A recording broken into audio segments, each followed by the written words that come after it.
much, and thank you all for joining me. As you may know, it's National Stalking Awareness Month. Of course, it is always Stalking Awareness Month to me, but it's especially a good time to focus on recognizing and responding to stalking. It's wonderful to see the multidisciplinary professionals from all across the country introducing themselves in the chat. Thank you. We know it takes all of us to better enhance our response and better keep victims safe and hold offenders accountable. So I typically start my trainings by asking this question. I'm going to put it in a poll here. And that's, have you had the opportunity to attend a training specifically on the topic of stalking? So not a training where stalking was mentioned, though that's great, but one that was, hey, we're going to sit down and talk stalking today. So I'll give you a few seconds to fill that out. All right, I'm seeing the responses come in. I'm shutting it down in 5, 4, 3, 2, 1. Okay, thanks for doing that. All right, great. So it looks like we have a range of folks here. Over a third saying, hey, it's my first stalking training. About half saying maybe once or twice. And a smaller percentage saying, I could teach this. I don't know why I'm listening to you, Dana. Of course, there is no one expert on stalking. You're the ones on the ground doing the work every day. So please don't hesitate to share your insights and expertise in the chat at any point. But you know what, I do this training all across the country for audiences like yourselves, you know, victim services, law enforcement, prosecutors, corrections, awareness educators, Title IX staff, and typically it's half to the whole room that haven't had the chance to attend a stalking training before. And that's not a reflection of them as professionals, but it is a reflection that stalking is very undertrained in our field. And we want to remember there are 4 major crimes under the Violence Against Women Act. It's domestic violence, sexual assault, dating violence, and stalking. But it's always kind of like, and stalking? Like we almost called our website andstalking.org because so often it's an afterthought in our field. But you know, the reality is that stalking is prevalent, it's criminal, it's traumatic, it's dangerous, and it's something that the victims, survivors, and offenders, depending what your role is, are definitely experiencing or perpetrating at similar rates to those other victimizations that often get a little more attention. So look, you're the ones on the ground doing the work every day. You know how to do what you do. My hope is just by the end of this session, you kind of move that and stalking a little more to the beginning of your sentence and see the critical work that you're already doing through that lens.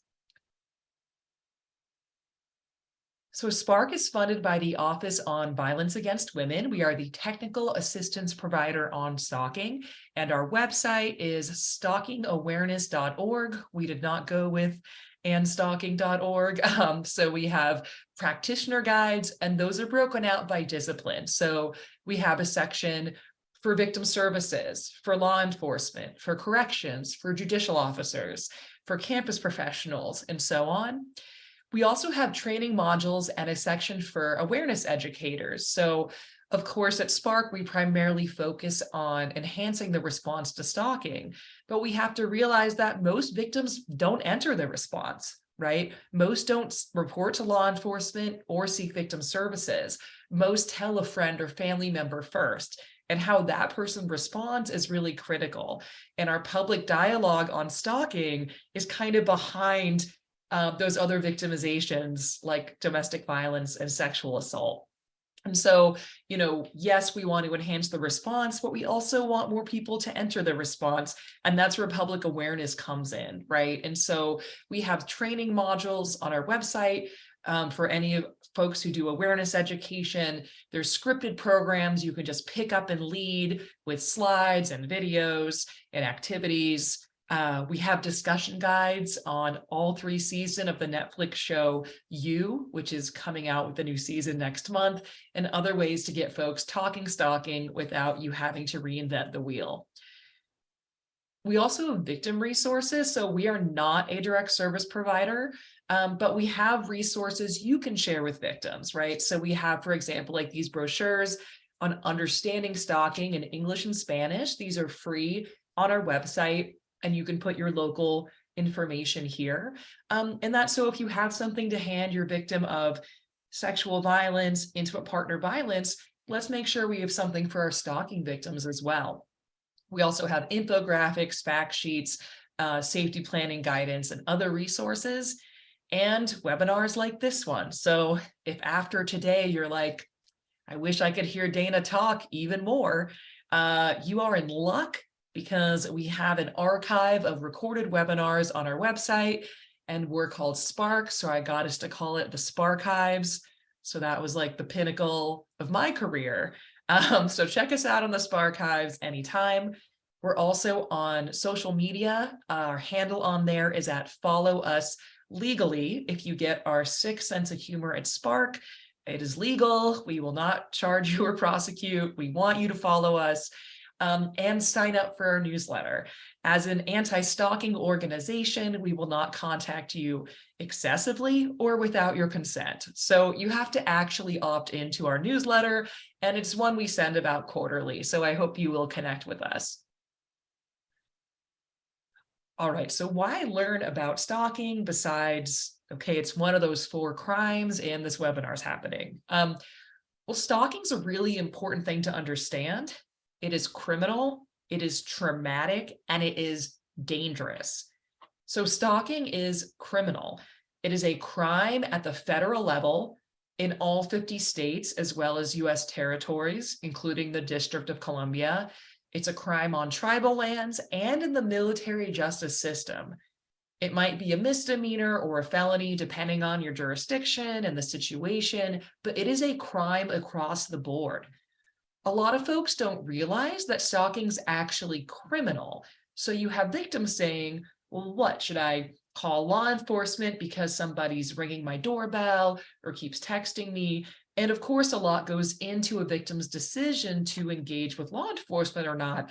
But a lot of them don't even realize that's an option, because they don't recognize what's going on is a crime that could get that kind of response. And stalking is traumatic. So many stalking victims experience mental health issues that can be short-term to lifelong, particularly post-traumatic stress disorder, anxiety, and depression. And if you think about that, what we call anticipatory fear, that sense of waiting for the other shoe to drop, stalking survivors feel like that sometimes for years. So you can imagine the kind of psychological toll that would take and the kind of hypervigilance that often results. Many lose time from work. About 1 in 8 lose some time. About half of those lose 5 days or more. And stalking victims are typically not a protected class of worker. And so it's a good thing to know if that's true or not in your state, but generally they don't have the protections that other victims have, like victims of domestic violence, for example. And quite a few relocate. So this really shocked me when I learned this, that 1 in 7 stalking victims move.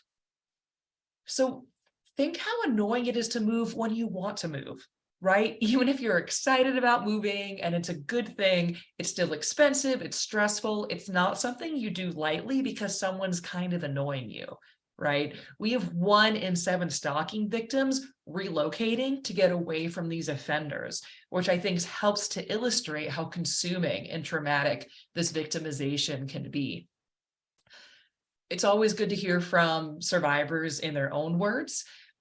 Here's one who said, "It's not easy to describe the fear you have when you see the stalker or signs of the stalker everywhere you go.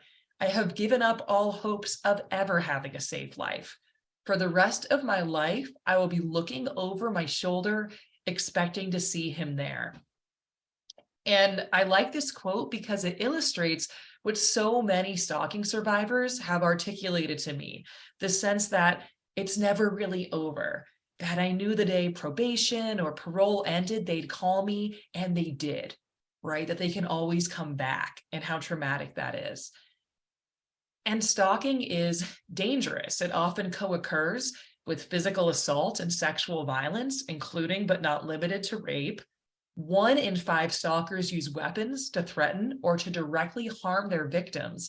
And in 76% of intimate partner femicides, so that's murder of a female partner by a male partner, in 76% of completed and 85% of attempted, there was stalking the year prior to that murder or attempted murder. And yet so often these signs are dismissed as, oh, it's just texting, it's just following, it might be annoying, but no one's really getting hurt here. And that's simply not true. In fact, this wonderful researcher that we work with, Patrick Brady, went so far as to say that stalking is homicide in slow motion. These behaviors adding up and escalating over time, not always right in a straight line, right? There might be periods of dormancy. There might be, oh, they were in person, now they're emailing, maybe they're backing off, but overall escalating over time. Now, I'm not saying every stalking case escalates to the point of violence or extreme homicide. Oh, I'm sorry, extreme violence or homicide, right? That's not accurate. What I am saying is that every week I read cases of violence, attempted violence, homicide, attempted homicide. And at that point, responders are looking back and saying, oh, look, there's a whole history of stalking victimization here. Often that was reported to multiple sources, but was not responded to with the urgency that was required. In fact, the #1 use of the criminal justice system prior to attempted or completed intimate partner homicide is reporting partner stalking. And so we don't want to do that, right? We don't want to wait for violence and then look backwards and say, oh, turns out there was stalking all along, right? No, we want to identify the stalking while it's happening and intervene then, because stalking is one of the few victimizations that actually gives us that opportunity where early identification and intervention can help prevent trauma, violence, and possibly even death. But similar to sexual violence and intimate partner violence, it's quite underreported. So fewer than a third of our stalking victims are reporting to law enforcement, and even fewer than that are seeking victim services. So if you can tell me in the chat why do you think that is? Why would a stalking victim not pick up the phone and call law enforcement or even the Family Violence Center the moment they're starting to get kind of freaked out? Why not? Folks and people are typing fast, so I'll just highlight a few that I see here. Not take stalking seriously, right? Or it's not that bad. That minimization, absolutely. There's a fear often that the responder will minimize it. Like they'll say I'm exaggerating, they'll say I'm being crazy. And we often see victims do that themselves because of the messaging they've received, right? Maybe I'm overreacting. I don't want to be a drama queen or king, right? Maybe I'm making too big a deal out of this, and the sense of, maybe it's not that bad. Threats or intimidation and fear, absolutely. We know that when a victim reports to law enforcement, if that offender finds out about that, that can absolutely escalate their risk, right? When a protective order served or something of that nature, that offender might become more violent and dangerous. And so many victims are afraid to do that. That people don't listen. Yeah, there's a sense that they won't listen, they won't believe me, or even if they do, they can't do anything about it. Feeling shameful, certainly, that sense of, this is embarrassing, it's personal. Not realizing it's stalking. Yeah, I think a lot of folks don't name the victimization and then don't know where to go for help because of that. It's hard to prove. Yeah, that happens quite a bit where it's happening, but I don't have the evidence. I can't prove it. So what's the point of even, reaching out when I can't prove what's happened? There's nothing they can do. I see I'm just clicking here. Fear of the unknown, not being believed, they're ignored. Let's see, I'm just seeing if there's anything new here. So these are all good answers. That retaliation, yes. A couple folks mentioned also that the glamorization of stalking, right? That our media shows stalking often as romantic or funny or cute or desirable. And that can be quite confusing when someone's experiencing it and not really liking it, in terms of they might blame themselves or say, well, maybe it's not so bad. Yeah, and I would just add, and I'm sure someone put this in here also, that, just distrust of law enforcement, just not feeling that that is a viable, that's not going to help. They might be from a marginalized community. It could be immigration status, etc. So for all those reasons, we see victims not report. But let's say they do report to police. So this was a study in the state of Colorado, about 1,800 cases of domestic violence. About 300 involve clear documented evidence of stalking in law enforcement hands. How many cases do you think were charged as stalking? Like, got a stalking charge? It was one. Only one case was charged as stalking. And look, a lot goes into charging decisions. I understand that. It's not always your most strategic charge. It depends on your statutes. But it's also not never the least strategic charge. And we see this again and again, that even when it is reported, often our law enforcement are not identifying it and charging it and holding these offenders accountable. But there's problems on the victim services end as well, right? Even fewer are seeking victim services, only about 16%. And of those, nearly 1 in 4 did not receive the services they were looking for. So what's going on there? I think a lot of it might be not knowing where to go, and our service providers not necessarily being clear about what services they provide, both in their external facing, hey, we can help you, as well as internally. Are they screening for stalking? Do they have clear policies on who can come into shelter, et cetera? And so, really across the board, our stalking survivors often really don't know where to go. And even if they do reach out, they may not get the services they need, both on the criminal justice end and on the victim services end. But that's okay. We're going to fix it today. So for the rest of our time together, I'm going to talk about what is stalking, the behavioral definition primarily. We're going to talk about the diversity of stalking behaviors, the prevalence and dynamics of stalking. I'll briefly touch on the intersection of stalking with intimate partner violence and sexual violence, and then some big picture tips on responding to victims. All right, so I keep saying stalking's so bad, we have to do something. What is it exactly? Well, there's your behavioral definition and your statute. Every state has a different statute to make it fun, right? And so it's important to know your state statute, because these jurisdictional issues, first of all, come up when there's stalking across states, and also because some of your state statutes are more narrow than the behavioral. So if you're thinking, but what is my state statute, or what is my jurisdictional statute? We got you. You could go to our website and look it up. And you'll also get some analysis from our colleagues at Equitas, our attorneys, who can talk more about it. So this is important because you might be working with a victim and say, hey, this is stalking. Like, behaviorally, this is stalking. We want to call it that because that's what it is. We want to recognize the risks associated with it, and we want a safety plan around it. And if you go down the street to law enforcement, it may or may not meet that statute for stalking. And that's confusing. So knowing kind of big picture what those differences and similarities are can be helpful. But today, since we're a national audience, we'll be focusing on the behavioral definition. And I'll add, for any folks that do campus work, this is what I'm talking about is the same as under the Clery Act and Title IX. So this will also dictate your campus policy. So I'm talking behaviorally here, and I have these 3 scenarios for you. And all these scenarios are bummers, okay? We don't like any of them, but which of them are stalking? It could be all of them, some of them, none of them. So I'll have you see the vote in here. So this first scenario, student peeks into the women's locker room to watch the women undress. Does that sound like stalking to you? I'll give you a few seconds there.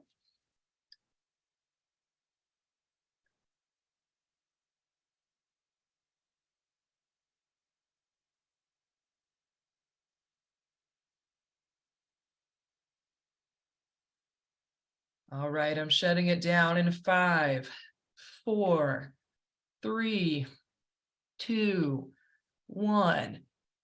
Okay, to share results here, split the room a little. Most folks saying no, but about a quarter saying yes. Okay. How about this next scenario here? An ex-partner repeatedly spreads vicious rumors about their former partner on social media. Does that sound like stalking?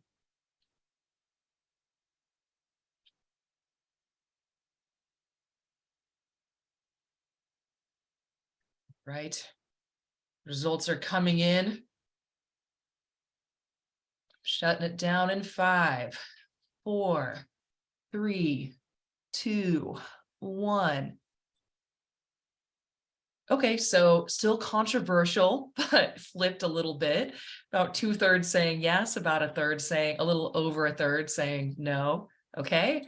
And then last but not least, this terrible supervisor regularly asks her employee personal questions, mocks him in meetings, sends emails at weird hours, is verbally abusive when he doesn't respond right away. Does that sound like stalking to you?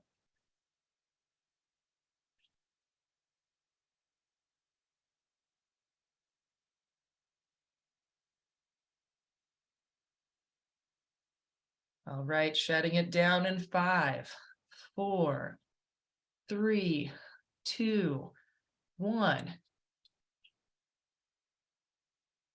Okay, again, split the room, right? But the most folks saying yes, and a little more than a third saying no. So thanks for doing that. And a few things might have come up for you. You might have been thinking, like someone is in the chat, I need more context. Like what's going on, or what else was happening, or how did the victim feel about it, right? Or does it have to be directed at one person? So luckily for you, I'm going to go over the behavioral definition and use these examples to explain. All right, so behaviorally, stalking is a pattern of behavior directed at a specific person that would cause a reasonable person to feel fear for their safety or the safety of others, or to suffer substantial emotional distress. So to break that down a little bit more, it is a pattern of behavior. It's not a single incident or a one-off event. And that's called a course of conduct in most stalking statutes and policies. So you might hear me use those terms kind of interchangeably today: pattern of behavior, course of conduct. I'm talking about the same thing. It's two or more behaviors that make up that pattern. A few state statutes require 3 or more, but behaviorally and in most states, it's jurisdictions, it's 2 or more. And those behaviors can be quite varied, right? So let's say I'm stalking my colleague Emma, who's on the call today sharing our resources. Thank you, Emma. So let's say I'm stalking Emma, and maybe Monday I text Emma, Tuesday I match, didn't respond, I smash her headlights. Then Wednesday I feel kind of bad about that, so I send her flowers. All of those are stalking behaviors, right? So stalkers often combine behaviors that are crimes on their own, like that property damage, with other behaviors that may not be criminal, but can become criminal in the context of a stalking case. So that's confusing because it's not illegal to send someone a gift or to text somebody, but it is illegal to stalk somebody. It's also confusing because our stalking crimes or our stalking victimizations are by definition a pattern of behavior, but our system's set up to be pretty incident based. Like we get a call for service, we respond to that call for service. And so whenever you're working with a victim and they're talking about an incident, let's say they're talking about those smashed headlights, I really encourage you to take a step back and think, is this just one incident, or is it part of a bigger pattern of behavior? Because that victim who's talking about, that property damage may or may not think to disclose to you, oh, I know who did this, and they've been sending me weird text messages, and they've been showing up at my school. And I've been getting these weird gifts lately, right? Because they're probably thinking, well, that's not relevant to what we're talking about. But it is, because it's letting you know it's not isolated. It's part of that bigger pattern of behavior. And so you always want to zoom out and get a sense of the bigger context and what else is going on. And it's directed at a specific person. So in that first scenario where someone's peering in the women's locker room, that might still be a crime. That on its own would not be stalking because they have to do something else, right? We need that pattern. We need two or more. And if they were looking at whoever happened to be in there, that's not really directed at a specific person or persons. That being said, it could totally become stalking. Let's say that offender then does follow someone specific out of the locker room and contact them. Okay, now it is directed at someone specific and we have two or more, right? And so that can absolutely be part of a stalking course of conduct, but that on its own probably wouldn't be stalking because again, that stalking is directed at a specific person or persons. That being said, we often see what we call target dispersion, which is maybe an offender is targeting, say, their ex-partner. Ex-partner starts dating someone new. Okay, so now they're stalking their ex and the ex's new romantic interest, right?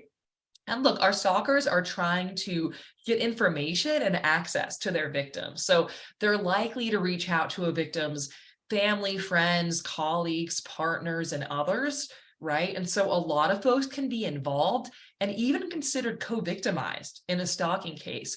But we still see that as directed at a specific person because they're trying to get to that victim and they might use other people to do it. And it would cause a reasonable person to feel fear.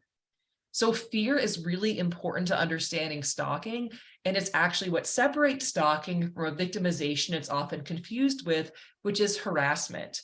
So harassment is typically that repeated behavior that would make someone feel frustrated, disrespected, degraded, create a hostile environment. And harassment can be quite serious. I'm not trying to minimize it in any way, but it's not necessarily scary. So if my supervisor is, emailing me at weird hours and yelling at me, at the staff meeting the next morning, okay, she's terrible and I hate her. I'm not necessarily afraid of her. I'm just like, wow, she's the worst. This is making my life bad. This is not appropriate. But let's say that I'm driving home. I think I see her car a couple back. She texts me a picture of myself walking my pug, says, why are you doing that instead of working? She emails my partner. I don't know how she got his email. Now I'm scared, right? Because I'm like, wow, when's this going to stop? This is so invasive. What does she want from me? Is she going to hurt me? Like, what's going on here, right? And so harassment can absolutely be part of a stalking course of conduct or kind of become stalking, but they're a little bit distinct. And I think that's important for a couple reasons. One is that stalking is typically a higher charge than harassment.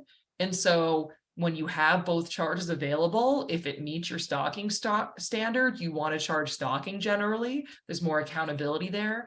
And also because our stalking victims are generally at higher risk of harm than our harassment victims. So they're more likely to be experiencing other kinds of violent victimizations.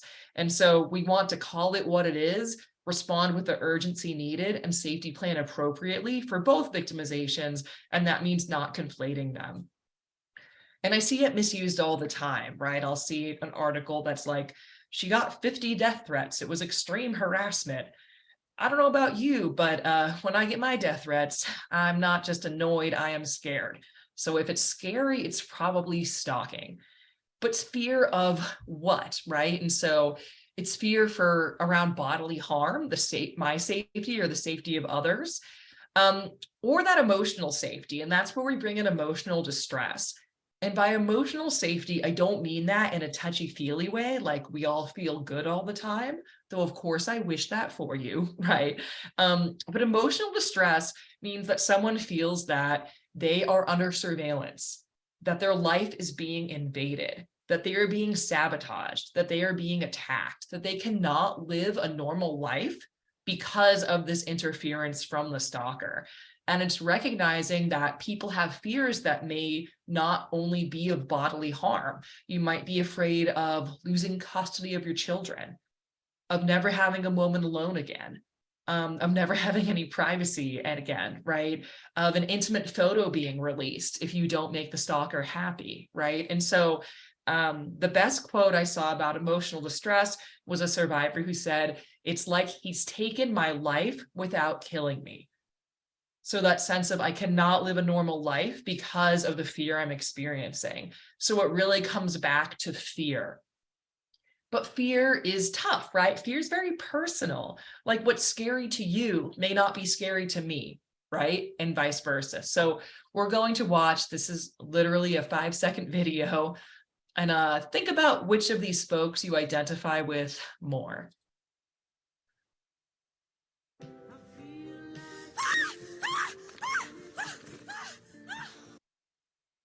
Yep, that's it. So some of you might have felt like the lady in this video, in which case, I'm sorry I did that to you. Someone the other day was like, where was the trigger warning, right? So sorry. Some of you might feel like this face left here, this like, can you calm it down? Some of you may be the spider. I don't know. I don't know this crew. But my guess is folks like you who have seen so many things, worked with so many victims, probably the space left here, I'm sorry, this face left here on the screen is resonating with you a little more, right? This like, can you calm it down, lady? It's this tiny thing, you're overreacting, right? So we can understand where this guy's coming from. What if I told you that this same woman was bit by a spider last year that looked just like that, had a terrible allergic reaction, went to the hospital and almost died? Would we still be making this face at her? Hopefully not, right? Because what did I give you there? The context, the backstory, right?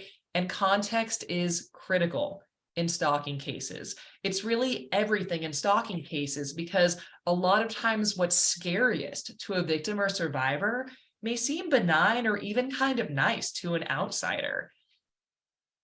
For example, this was a victim who did call the police, and she was hysterical. She's yelling, she's crying, and all she'd say was, "There's a cup of coffee in my car."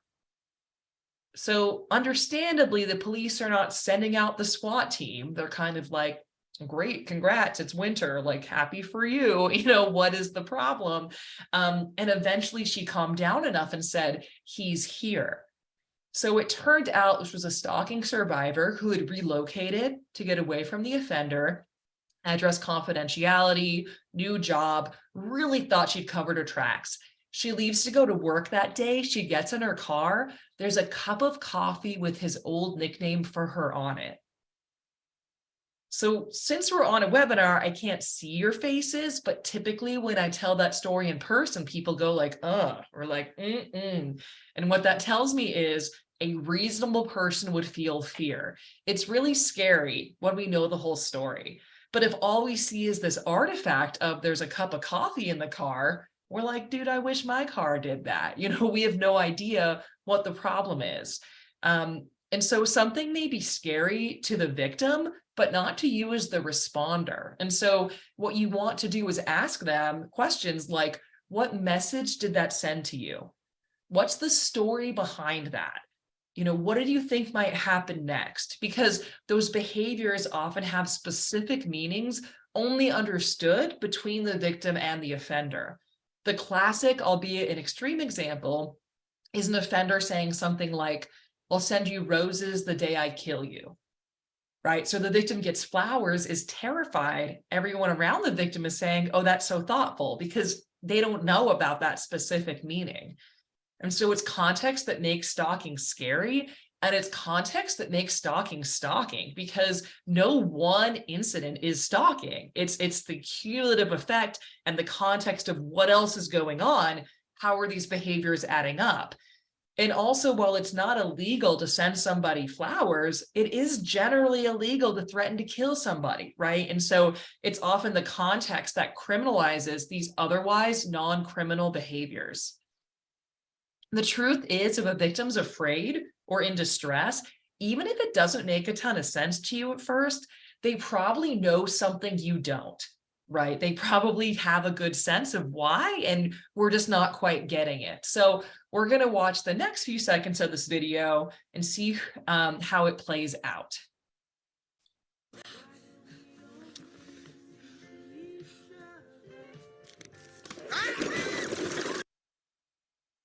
All right, so Obviously a silly video, but proves the point, right?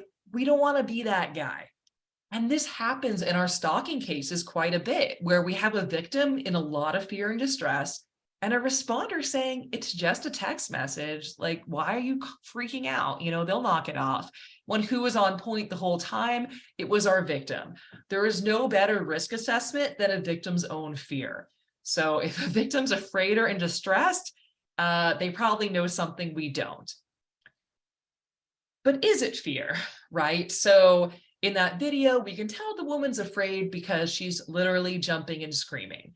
But as you already know from your work with victims and survivors, that's not always how victims walk in the door and act, right? Of course, victims respond to trauma differently. You might have some who appear really angry or really sad or have no affect at all, right? Or very flat, who are laughing about the whole thing. And as a culture, we're unlikely to lead with fear. Most of us don't necessarily come right out with, I'm feeling afraid right now. We're more likely to say something like, I'm concerned, I'm frustrated, I'm worried, I'm annoyed, right? And so it's up to us as responders to think, okay, could this be stalking? Could this be fear? Because most victims also will not use the word stalking. Right? They're not going to call you and say, hey, I'm experiencing a course of conduct directed at me, a specific person that would cause a reasonable person to feel fear. I believe you call that stalking victimization. If they do, please call me. I'll be like, our awareness month is so good. But they probably won't say that, right? They're going to say something like, my ex is being creepy. My boss is being weird.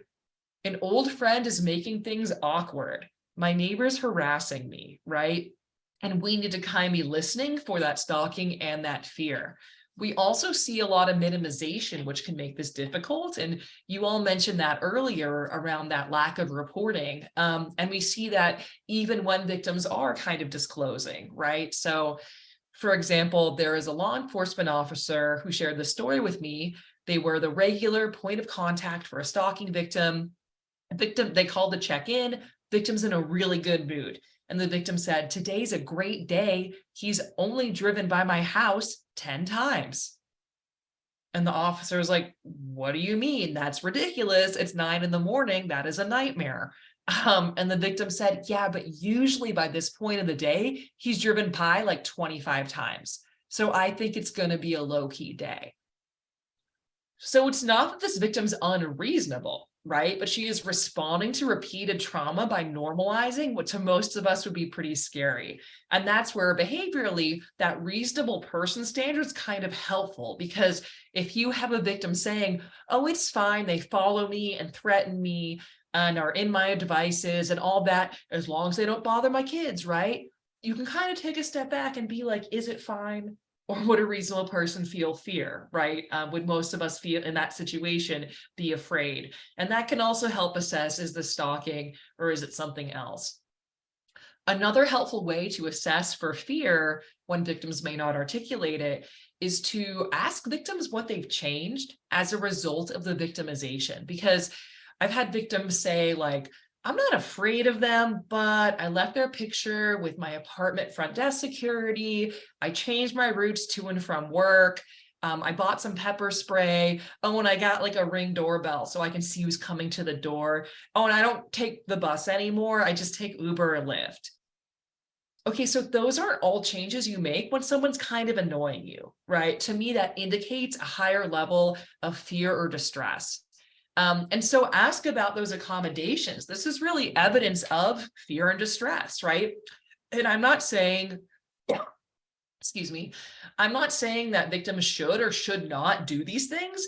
I'm just saying most of them do some of them. And so it's helpful for you to ask about them, to meet them where they are, and to better assess, how their lives have changed because of the victimization.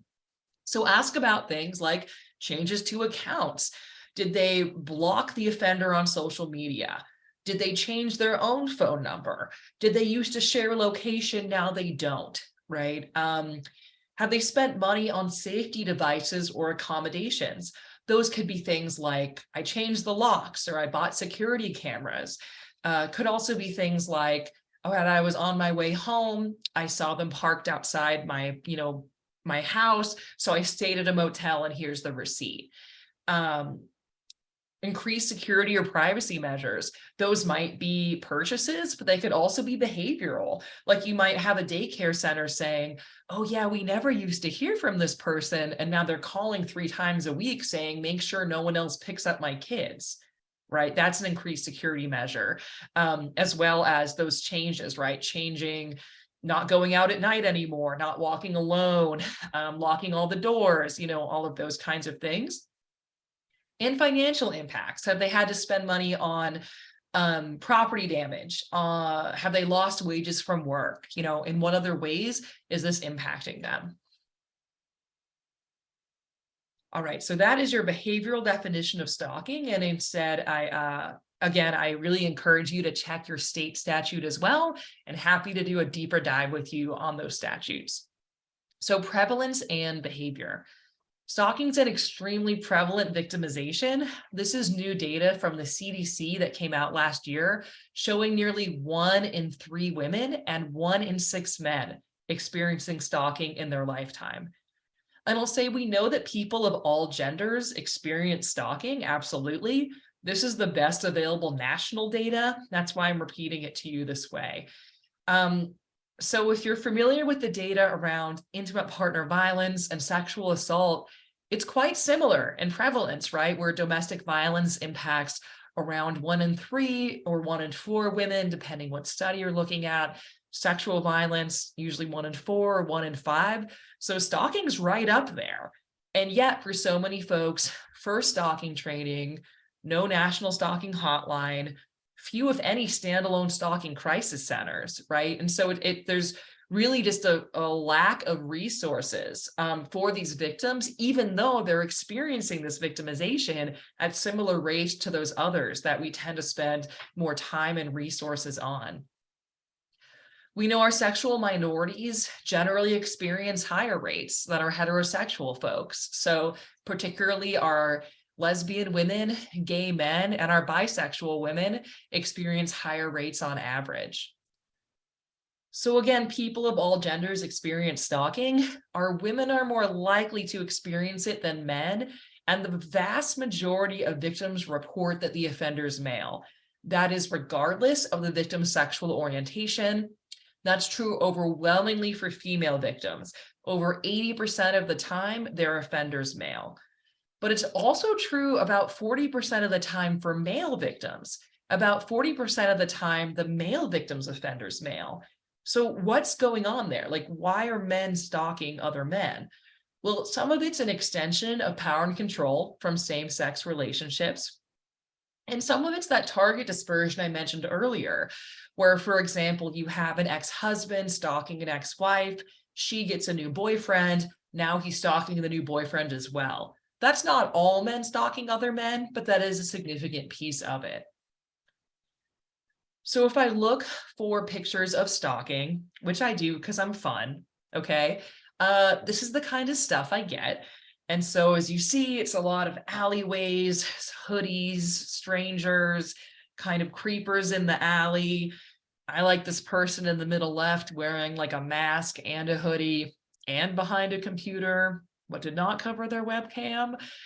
So very similar to the myth of the stranger rapist, if you're familiar with that. You get the sense of these kind of shadowy figure strangers. And I know it will not surprise anyone on this call to know that this is not accurate, right? That actually the majority of the time, the victim knows the stalker knows the victim. So I know you know that already, right? But I bring this up because when I'm talking about stalking outside of our field, because I'm fun at parties and stuff, people are shocked by this, because when most people think stalking, this is what they're thinking of. They're thinking of a stranger in the alley or an obsessed fan stalking a celebrity, because that's a lot of the stalking news that we see is that, I'm stalking someone stalking Taylor Swift or someone who's in love with Kim Kardashian or something like that.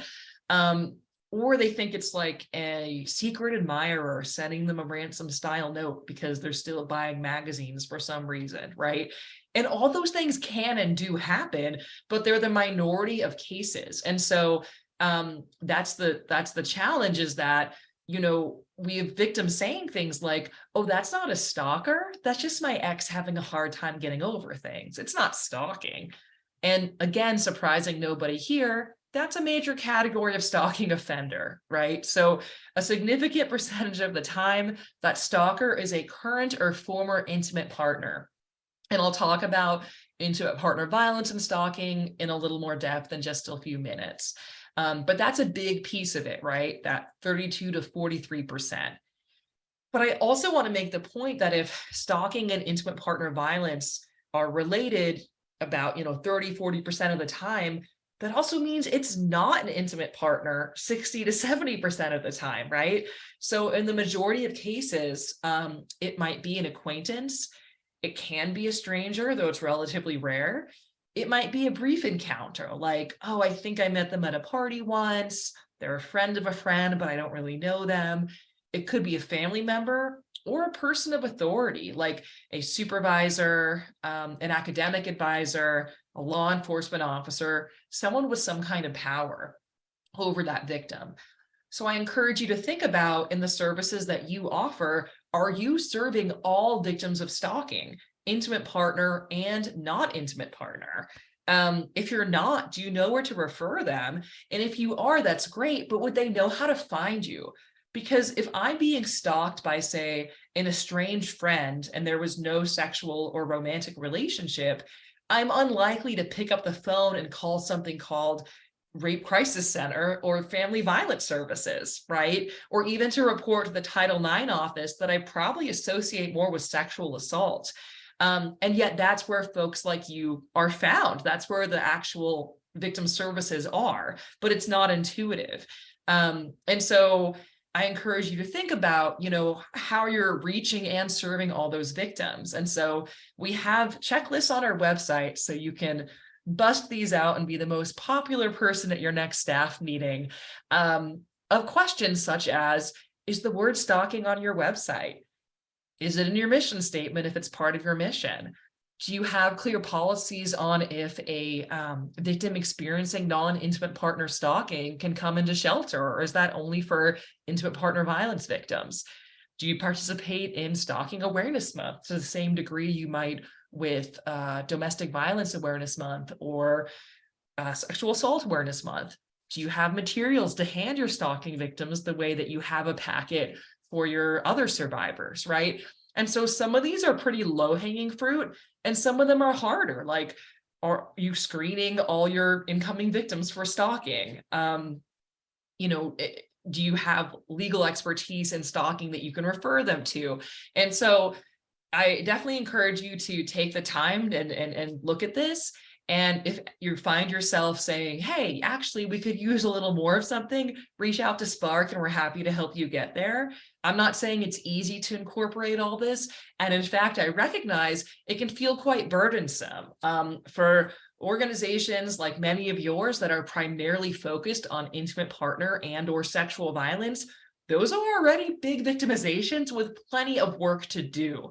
But there's nowhere else for our stalking victims to go. So it falls to us to sort of add this and to make sure that they're being served as well. All right, so stalking behaviors. I do not mean this as a compliment to stalkers, but stalkers are extremely creative offenders. People always tell me their most bizarre, disturbing cases are stalking cases, because if you think about it, by definition, it is about going way out of your way just to scare somebody. Like, that is the entire point, right?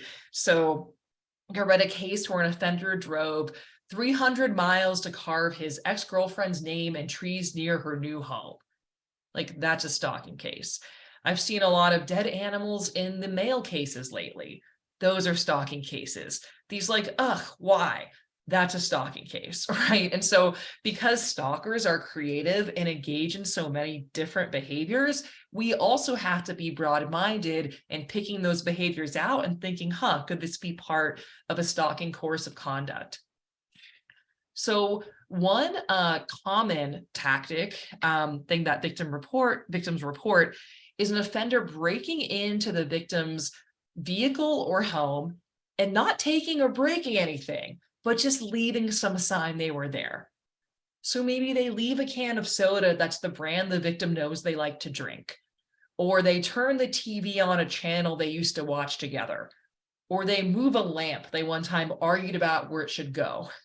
So the victim gets, let's say, home, they see the lamps moved, they know that offender's been there. But they're like, what am I going to do? Call the police and say someone moved a lamp? I'm going to sound crazy. And again, this is a common tactic. The recent CDC study showed that 1 in 5 victims reported this exact behavior, right? Someone sneaking into their home or vehicle and leaving a sign they've been there. And so if a victim ever says, I know it sounds crazy, but that should be a red flag. This might be a stalking case.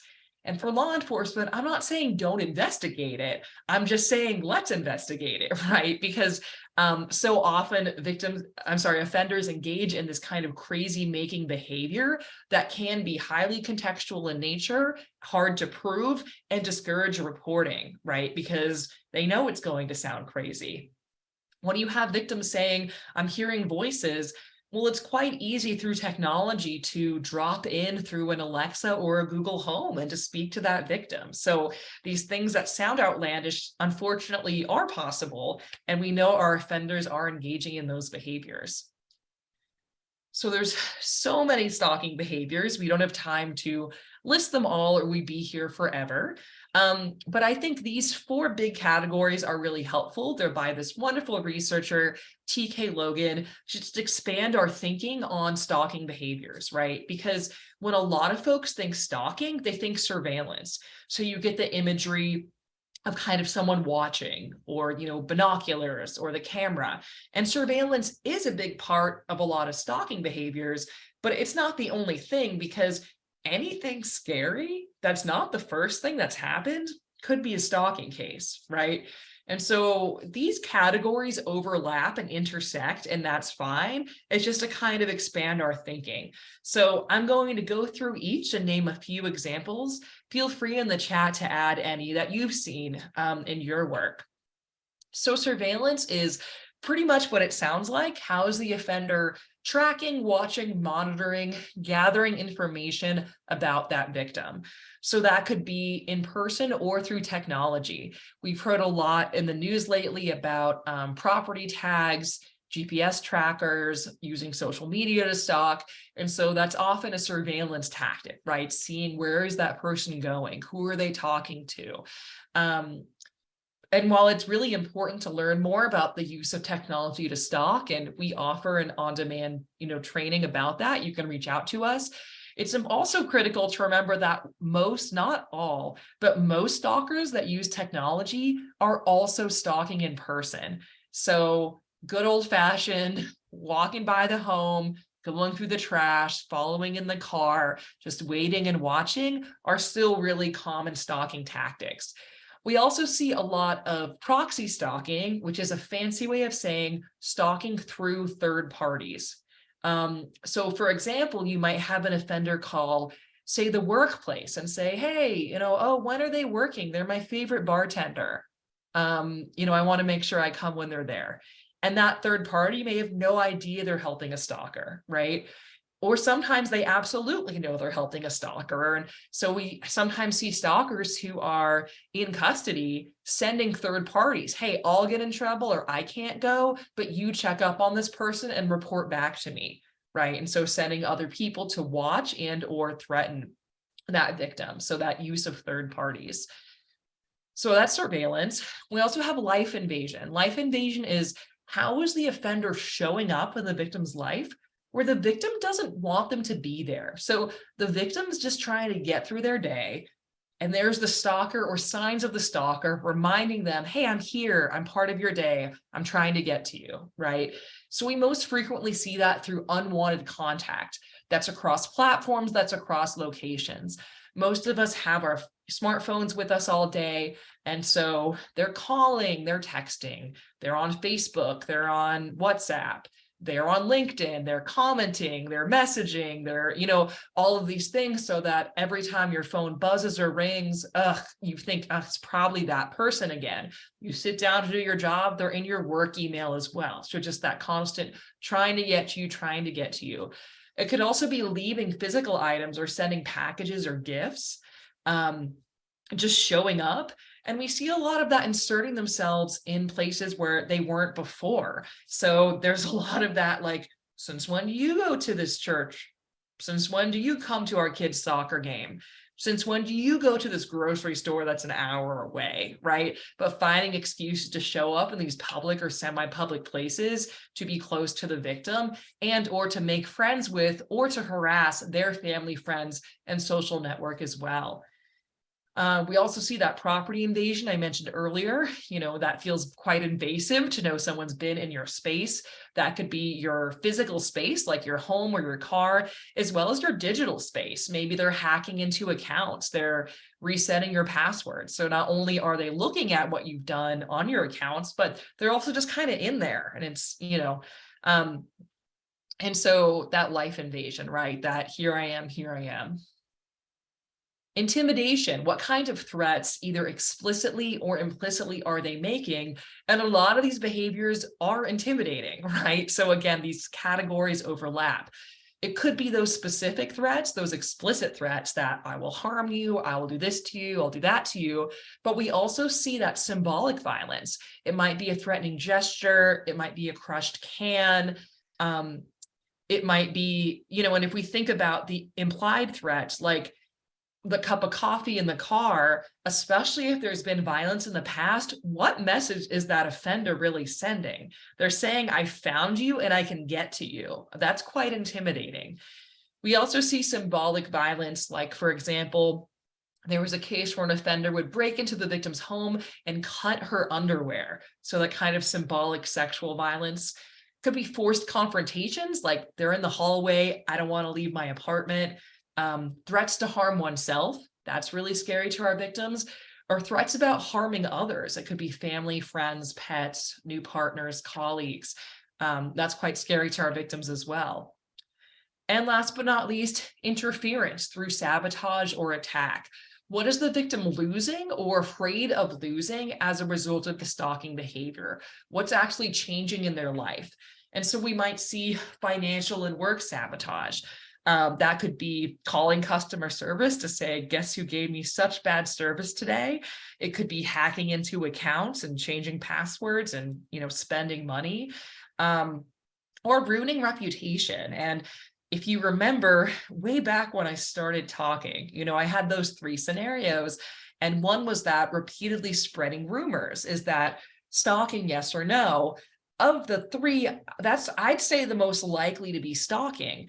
And you may be thinking, well, people gossip, that's not necessarily stalking. And you're right. But we see some really intentional and targeted kind of sabotaging rumors and reputation and humiliation ruining. For example, there was an offender who photoshopped an image of the victim onto like a scene from a pornographic film. So a naked image, wrote a bunch of lies about what the victim liked sexually, included her actual phone number, distributed that to everyone in her apartment complex and workplace. Okay, so obviously that's beyond an "oh, people gossip," right? That is ruining that person's reputation in a way that is really sabotaging them at work, in their social life, perhaps in their dating life, etc. And it's scary. It's scary to know that people are having these thoughts about you, that you might be approached and or even assaulted, because of this misinformation. And so we see that quite a bit. And that sharing or threatening to share intimate images, also known as revenge porn, that's also often part of a stalking case because it's really scary and can really interfere with the victim's life. We also see road rage. They're tailgating the person, they're driving them off the road, attacking those close to the victim. It could be property damage. That's very tangible interference, right? They slashed my tire, I can't get to work, that interferes with my day. Or of course, actual physical or sexual attack that interferes with someone's bodily safety. And so when you're trying to assess, is someone experiencing stalking, ask about all of these categories, right? So typically, if you ask, are you being stalked? Your victim is likely to be like, no, it's not stalking. But if you get into more detail with these specific categories, you're likely to get more information. So to ask them about surveillance, has anyone been tracking, following, or monitoring you? About life invasion, have they invaded your life? Have they invaded your privacy? And so on. And if they say yes to any of these, how did they feel about it, right? Were you afraid? Were you concerned for the safety of yourself or others? Did you make any life changes for these reasons? Again, that evidence of accommodations. And were you concerned about other impacts, financial or social? And you're likely to get more information here. Now, this is kind of the short version of these questions. There's also a longer version that is a risk assessment specific to stalking. Cannot recommend it highly enough. It's great. It's free. It's online. It's developed by the same researcher who developed those other questions and those categories. It helps you really succinctly tell the story of the stalking victimization. It looks at 14 risk factors and will give you a ranking based on what you said. You have a low, medium, high risk case here. And it also gives you some safety planning suggestions. You can go through it on the website at coercivecontrol.org and click on just testing this out so you can try it before you're sitting across from a victim. There's also a recorded webinar in the Sparkives of us going through it with a sample case. So really, really highly recommended. If you're using any other risk assessment tools like Mosaic or LAP, that's great. Those are wonderful, and they don't really look at stalking behavior in this level of detail. And so this can be quite helpful. Because there's a lot of stalking behaviors, there's also a lot of potential stalking charges. And what I mean by that is that stalkers often commit other crimes in their stalking course of conduct. And so what we tell law enforcement is, if you can't charge stalking, charge something, right? Because if on day one you have, say, eavesdropping, which is a crime in many states, and on day two you have, I don't know, I'll say voyeurism. I know I'm not your judge, but according to me, Judge Dana, you now have a stalking case. You have two or more behaviors that would cause a reasonable person to feel fear. But if we didn't charge or document anything with that eavesdropping, because we're like, it's eavesdropping, it's this little misdemeanor, like who cares? Now we don't have a stalking case because we're starting with one instead of two, right? So you always want to build that course of conduct, make sure you're documenting everything. And we have a documentation log that can help with that, as well as ideally charging everything for some level of accountability and to show that history, right? And I bring this up also because across the board, I often hear this complaint from victims nationally who say, law enforcement said they couldn't do anything because no one had hurt me yet. Well, that's not true in most of your stalking statutes. And that's not true either in terms of there's plenty of other crimes, right? No one's being physically harmed in eavesdropping or trespassing. There's also all those property crimes, and often our stalking victimizations come in as those, right? And so think broadly and creatively. This goes for our campus folks under your student conduct code as well, right? You probably have policies about like use of internet, and anti-bullying tactic, like whatever it might be. And so think about those as well, so we can have some accountability there. It also reshapes how you look at an offender's criminal history. Sometimes I've seen like, well, this offender, they don't have a violent history. It's just kind of little stuff like some computer crime, some vandalism, some voyeurism, trespassing. But if that was against the same victim, that might be a stalker, and that kind of reshapes how you look at that criminal history. Most stalkers use more than one means of approach. So they're not just following, they're not just showing up, they're not just texting. 2/3 of stalkers pursue their victim at least once a week. Many pursue daily. And the average duration of a stalking case, this really shocked me when I learned this, not the high end. The average duration is 2 years, and 10% of cases last 5 years or more. And so what this means is that stalkers have time to change their behaviors. And so, no, you can't read the future. You can't know exactly what a stalker will do next. But when you're safety planning with a stalking victim and or trying to collect evidence and be predictive, we can't just focus on what's already happened. You also want to ask your victim, what access or information does this person have about you? What might they do next? Let them know, here are common stalker tactics. Do you think they might do any of these? And then let's try to either prevent that or at least collect evidence of them doing it, depending on the situation and the victim's priorities, right? Because just because all they've done is one thing doesn't mean they'll stay there, right? These cases are dynamic. And so you always need to be reassessing and updating your response.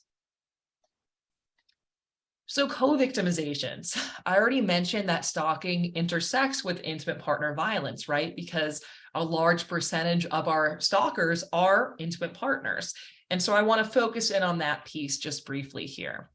So if we look at our friends, the power and control wheel, which my guess is you've seen before, of course, this is highlighting that there's different ways for an offender to use power to control their victim, that it often includes, but is not limited to, physical or sexual violence, right? That there's so many ways to exert control. And I mention this because often if I do hear stalking mentioned in our field, people talk about it like this. They'll say, okay, it was an abusive relationship, the victim left, and from the day that victim left, that abuser began stalking them. And that can happen, absolutely. But let's take a step back. If during the relationship, that abuser is calling constantly, demanding check-ins, following them, showing up at work, showing up at school, asking friends and family where they are, threatening them, that's stalking, right? It's domestic violence or intimate partner violence. It's what we might call emotional abuse or digital abuse. And it's stalking. It's both. And it can happen during or after a relationship. Over half the time, it's happening during the relationship as well.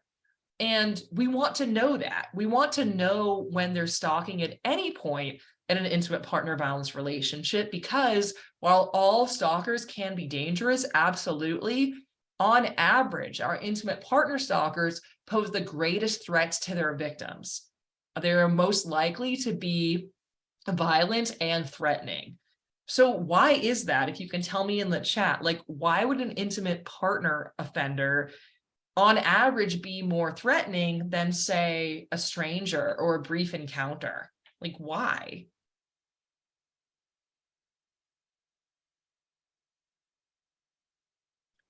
They know more about the victim.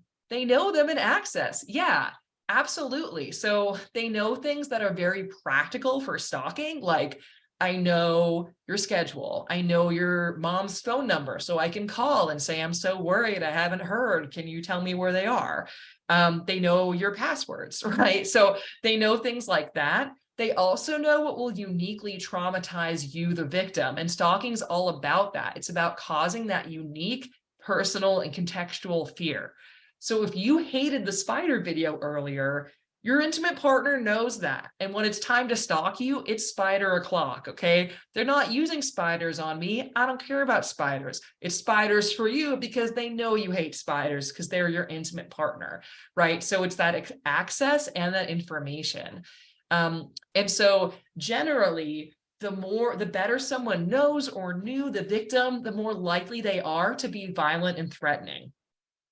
That being said, I wouldn't get too hung up on these categories.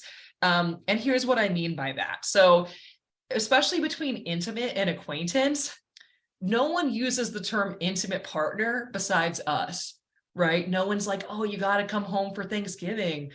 I have a new intimate partner. I can't wait for you to meet them. Like, no one's ever said that. And especially with younger adults, though not uniquely, you might have an acquaintance who's, okay, we met on a dating website, but didn't hit it off romantically. We hooked up a couple times, but we're mostly friends. Is that an intimate partner or an acquaintance? I don't think it matters that much. I think what matters is how much access or information about this victim does the offender have? Because if I have a stalker who, say, maybe they're my old roommate, travel together, we're best friends, share, live together, and then we had a falling out and now she's stalking me, I'd put that level closer to intimate partner in terms of their access and information than private stranger, like someone who they barely know me at all, right? And so I think it's important to ask about that access and information. Now, our intimate partner stalkers are most likely to approach in person, be interfering, insulting, and threatening, use weapons, and have their behaviors escalate quickly. And the recidivism rate is even higher, though it's high across the board for our intimate partner, for all of our stalking offenders, it's even higher for our intimate partner stalkers. This is a study of women with protective orders. So all of them have been abused. All of them have protective orders. Some of the women were abused and stalked. For the women abused and stalked, they had higher rates of all these harms across the board. Everything from verbal abuse and degradation to physical violence, sexual assault, threats with a weapon, attacks with a weapon, and injury. Again, when there was abuse and stalking, higher rates of all of these harms, as well as the femicide connection that I mentioned right at the beginning, right? That in the vast majority of intimate partner femicides, they're stalking the year prior to that attack. More recent study reconfirmed this. It's one of the top 10 risk factors for intimate partner homicide is that partner perpetrated stalking, threefold increase in the risk. Now, I'm not saying that stalking causes homicide or that stalking causes these other harms. What I am saying is that it's an indicator that when you see stalking in an intimate partner violence relationship, whether it's during or after, that should be a big red flag that, hey, this victim might be at particular risk, right? If we don't call it stalking, we miss that indicator. We miss that level of urgency. Stalking can also intersect with sexual violence a few different ways. They might be planning to assault the victims. They're engaging in surveillance and contacting them to groom them in order to commit an assault. They might be trying to get someone else to assault the victim. And so we see that through third parties, right? They might impersonate the victim. They might set up a dating profile pretending to be the victim, contact third parties, and then try to get those third parties to approach and assault the victim. They might actually sexually assault the victim. That might be part of their course of conduct at any point. Or sometimes the stalking actually begins with sexual violence, and then there's contact after, either to say, thanks for a great time, or to intimidate the victim so that they don't report further, or some conflation of the two, or to reinforce the trauma of the assault. Like I saw a case where an offender sexually assaulted a victim using an object and then kept mailing the victim that object, right? So these things can intersect. Sometimes stalking can look really scary for sexual violence on its face. Like there is a pretty well-known case with a fake Craigslist ad where someone said, hey, I want a violent man to come rape me, right? That impersonation, and then someone did assault the woman. So sometimes it looks like that. Sometimes it might look more like this kind of grooming, this contact in order to build trust and rapport and to research somebody and assess to perceive how vulnerable you think they are in order to sexually assault them. And again, just the co-victimizations here, that almost a third of cases when women are stalked by an intimate partner, they're also sexually assaulted by that partner. And it's not only sexual assault. That same study showed that women who had protective orders and were stalked after, not only did they experience those other types of violence that I mentioned, but also different types of sexual violence, everything from sexual degradation to verbal pressure, forced substance use, implicit threats and force, and penetration while victims sleeping. When there's abuse and stalking, they have higher rates of all of these. So long story short, too late maybe, ask about co-occurring victimizations. Of course, ask your stalking victims about intimate partner violence and sexual violence. But if you're working with a victim who's primarily presenting as a survivor of sexual or intimate partner violence, ask them about stalking as well, because again, there's few, if any, stalking crisis centers. They're often coming to programs designed primarily for another kind of victimization. And then so often the stalking is missed and not responded to in the unique ways that is needed. So why name it? You might be like, okay, Dana, I get you're the stalking lady. You want me to call it stalking. Doesn't really matter. And unsurprisingly, I will argue it does for these reasons. One are your charging and prosecution options. Now, again, I'm acknowledging, depending on your statute, it's not always the most strategic charge, but it can be quite strategic. And it's typically a higher charge than harassment or criminal mischief or some of these other things. And so when we can charge it, we want more accountability there. It also can be an extremely strategic charge, and prosecutors love it when they get it, okay, in the right kind of case. And I'll tell you why. Because if you're charging, say, domestic violence, and let's say you're focusing on an incident of alleged violence, the court's going to try to limit you to that evening where there was alleged violence, right? If you're charging stalking, you can bring in the entire course of conduct and paint a much fuller picture of just how terrible that offender really is.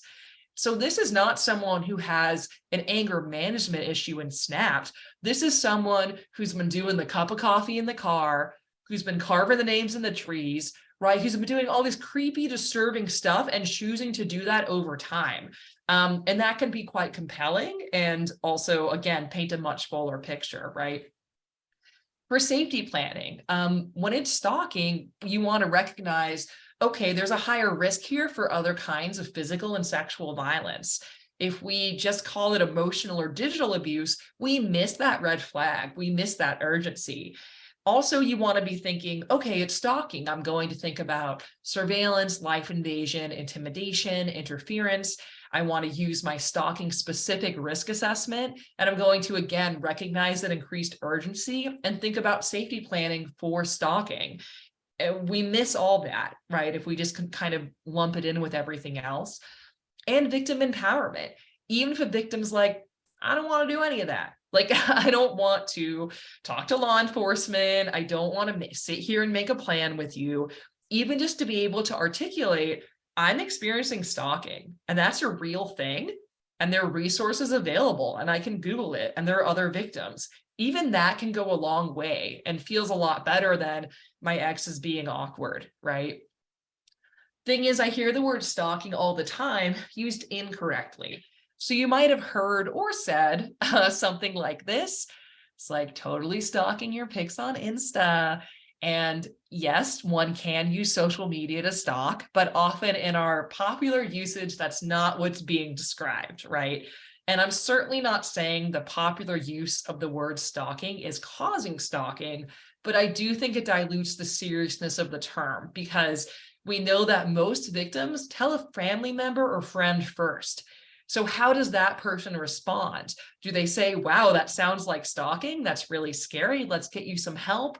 Or do they give you a kind of like, is it stalking or is it stalking? And really minimize it, which could have quite a chilling effect. And I'd argue this is kind of vocabulary use is a bit unique to this crime at this point. Like no one's like, oh man, that party was so lit. It's arson, right? That's not a thing. If you tell your friend there was arson at my apartment, they're going to be like, dude, there was arson. Are you okay? Let's call the police. But if you tell them they were stalking, you're likely to get this kind of like, but is it though, sort of response. And that can really minimize it to everyone. We also see it normalized in our media quite a bit. Don't have time to get into that today, but I think that looking at the way it's presented as romantic, funny, or heroic can absolutely impact our understanding. And so if you're interested in doing media literacy programs, we have some of that on our website, and I'm always happy to discuss that further. So I only have a few minutes left here, and I'll stick around for questions at the end, but some big picture tips on responding to victims. So victims cope with stalking different ways. All of these are valid, but some might be more or less helpful in dealing with the stalker. One thing that I think the thing to highlight here is this move away. So that is that, creating distance from the stalker. And that's often advice our victims get, right? Change your phone number, change your routes, create that distance. But let's play it out for a second. So again, if I'm stalking Emma, and let's say I love to call her, okay, that's my favorite. I just call again and again and again. And eventually she's like, I am so over Dana stalking me. I'm going to change my number.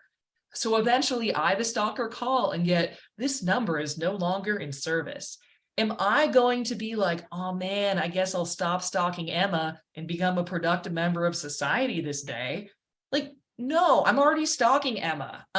I know where she lives. I know where she works. I know her email. I know her Insta handle. I'm just going to find another way to her. And I might actually escalate my behavior because how dare she? That was my favorite way to stalk her, and she took it away from me, right? And so I'm not saying victims should always or never do this. They might absolutely want to create that distance. And from a criminal justice perspective, it's helpful because it shows intent, right? It shows that resistance and persistence, right? So, okay, Dana obviously has an intent to contact Emma and scare her when Emma's gone so far as to change her phone number and Dana found the new one. And then Emma blocked Dana and then Dana emailed Emma, right? So that helps maybe to get your protective order and show intent, but did that make Emma safer? Maybe, maybe not. So you want to ask your victim how they think the offender will respond. Some might say, I think that'll send a clear message and I want to do that and I'll feel safer. Great. Some might say that'll just make them angry. And so that's helpful information to have. Now, one piece of move away advice that we do generally advise is to cease contact with the offender. And that's because offenders see any contact as a win. So if offender calls 100 times, the victim picks up and says, I hate you. Tomorrow they're calling 101 times. But that kind of disengagement and that moving away is not always realistic. And we do see victims move towards the offender to take the temperature of the situation and to try to appease them.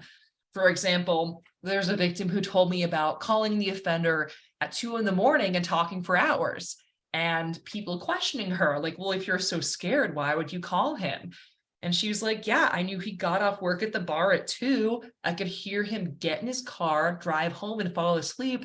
I knew he wouldn't wake up my kids and break my windows again and come over, right? So that's perfectly reasonable safety planning. So it's both. You want to recommend no contact and recognize that may not always be possible and realistic. And let's keep the dialogue open about it and rethink what we consider mutual contact, right? We mentioned this documentation log. This is free on our website. We often tell victims to document, but we don't always tell them how. And so this can be quite helpful. We have it in Spanish as well. Date, time, what happened, where did it happen? Physical location, because these cases often cross jurisdictions and most victims don't understand jurisdiction. And if technology was used, what platform? Because getting evidence from Snapchat is different than email, is different than Facebook, right? If there are any witnesses, their information, if evidence is attached, and encouraging them, take those pictures, take those screenshots. And if they made a report to anyone, if it's law enforcement, great, let's get their name and badge number. But even if it was, the private security guard, or, anyone like that, they might be a good witness later. And even if they're calling the same police department every time, we know sometimes the day shift doesn't talk to the night shift, right? They might have a different responding officer for each report. And so when they get that call about the cup of coffee in the car, they're like, why are you wasting my time? Being able to show them something like this, the incident and behavior log, as well as that SHARP assessment I mentioned earlier that summarizes the case, can go a really long way in saying, here's everything, and this is the latest in this course of conduct, right? Of course, what we need most of all is much easier said than done, which is that coordination, because our system, frankly, is not set up for stalking cases. It's set up to be incident-based. And there is a lack of urgency that I see again and again, and different parties knowing different information, right? And so, but no one's connecting the dots and making it happen for our victims to get through the system in a successful way. So we need everyone together on this, right? We need our public awareness educators to make sure victims know what stalking is, that when they tell that friend or family member, that person takes it really seriously and gets them to victim services. We need our victim service providers to identify stalking as a unique victimization and safety plan around it appropriately and recognize the urgency of it. We need our law enforcement to recognize it and charge it. We need our prosecutors to pick up those charges and argue them effectively. We need our courts to sentence it appropriately. We need our probation, parole, and corrections folks, who are often left out of the conversation, to continue to keep these victims safe and hold our offenders accountable. When any of that doesn't happen, we lose victims. And the reality is, after this 90 minutes, you now know more about stalking than most people in our field. That is the reality of the situation. And so you might be working with folks who don't understand the urgency here, but you have to be able to say, okay, well, I do. And as much as possible, I'm going to help walk our victims through the system that is not quite set up for this, but that is the best we have to really make sure that we keep our victims safe and hold our offenders accountable. A couple of resources to help you do so, and then I'll open it up to questions. Equitas, the prosecutor's resource, great for a deep dive on your statute, tips on admitting digital evidence, charging strategies, etc. They're free 24/7 technical assistance. Victim Connect is the closest thing we have to a national stalking hotline. They are run out of the National Center for Victims of Crime. So if you're ever sharing, say, the RAIN hotline, the DV hotline, make sure you share Victim Connect as well. Please don't refer victims to Spark, because we don't do direct services. So we'll just have to be nice and send them back to Victim Connect, which is a bummer. Of course, Stalking Awareness Month, we have everything you need to spread the word. In big and small ways. It could be sharing one of our daily social media posts. It could be copying and pasting a newsletter blurb that we've written for you, right, in your newsletter. So we have plenty of ways to do that, as well as more substantive programs you might lead in your community. So I hope you'll check that out. These brochures and posters we have as well. So feel free to, order those and use those for your awareness efforts. And of course, everyone's favorite website, you know it, you love it, stalkingawareness.org, where we have practitioner guides by discipline, training modules for all your public awareness needs, victim resources like these brochures, infographics, fact sheets, the documentation logs, and webinars, including one that goes through that SHARP assessment. We're also on social media. I just saw these resources are free. Yes, we know people need this stuff and it's all out there. You can also request for further training from us at Spark if you want a longer training, or you're thinking everyone I know must hear this. Dreams come true. You can request a training from us. I hope you will connect with us. Here's my contact information. I just want to thank you all so much for your attention, for your participation, and for all of your critical work. I know it's easy for me to sit here and say, hey, do this, think about that, use this tool, but you're the ones who are actually on the ground, keeping victims safe and holding offenders accountable. It is all easier said than done, and I totally appreciate that. So truly, thank you for the work you do, and don't hesitate to reach out for resources, further training, or anything you might need to further your work. So thank you so much, and thanks to our interpreters and translators. I, of course, understand if folks have to go because we're over our time, but I am going to click on the Q&A here and see if I can answer some of these questions in the next few minutes. All right. Okay, let's see.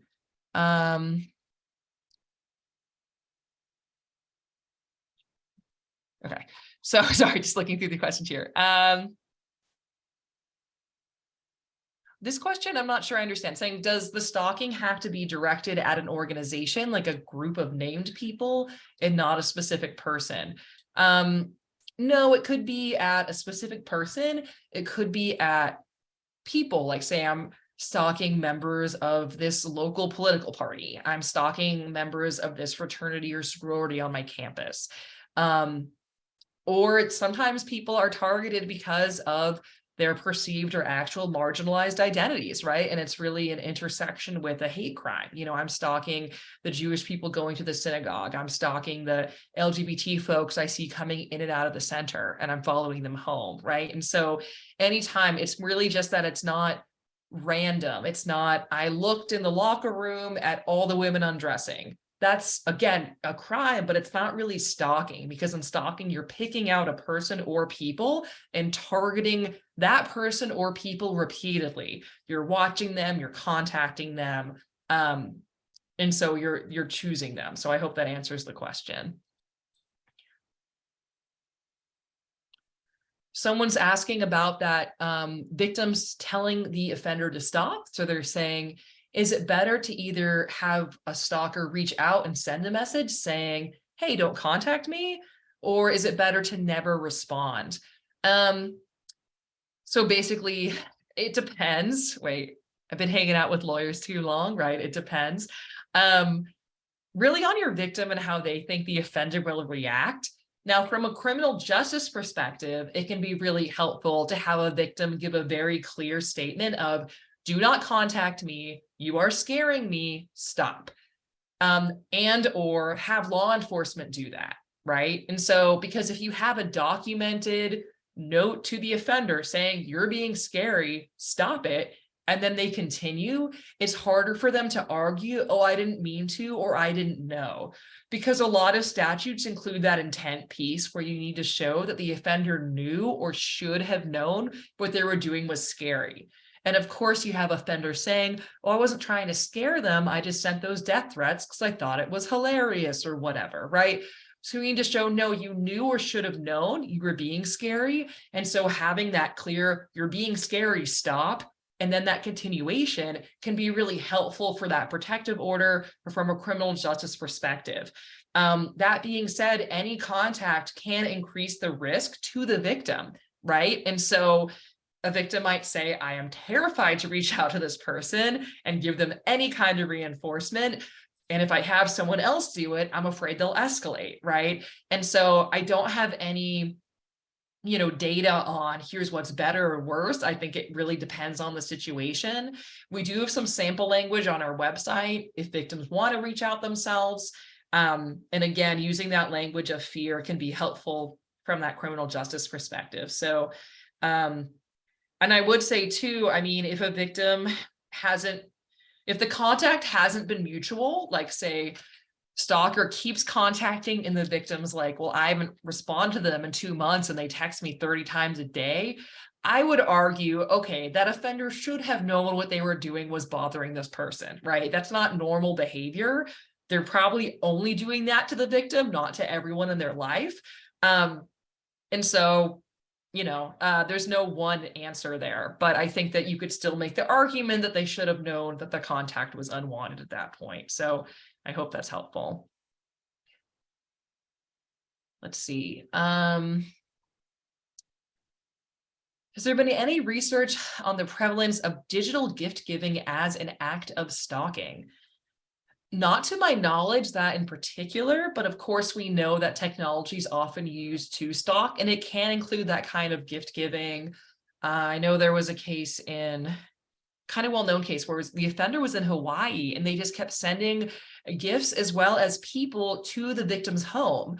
So some of those things were like, look, it's pizza. And then some were like, look, it's drugs that are illegal, right? And it was just sending over and over again, which isn't quite what you're talking about, but it was using the technology, using digital means to send third parties and gifts to that victim again and again. And so it certainly does happen. I don't know about the prevalence. The most prevalent uses of technology to stalk are that contact and that surveillance, right? So that, calling, texting, leaving voicemails, as well as watching where someone goes, and gathering information that way. So I can't sweep the prevalence, but it's a good thing to keep an eye on because that's sending a message one way or another, and that's often through sending physical items, which is much easier to do, right? Through technology, to go to an online vendor and do that is a form of stalking for sure.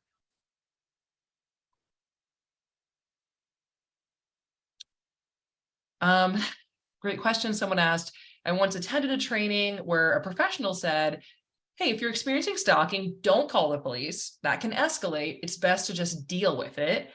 How can we as advocates hold space for the very real fears of things getting worse when our victims attempt to navigate the legal system, and the very real fears of working with law enforcement?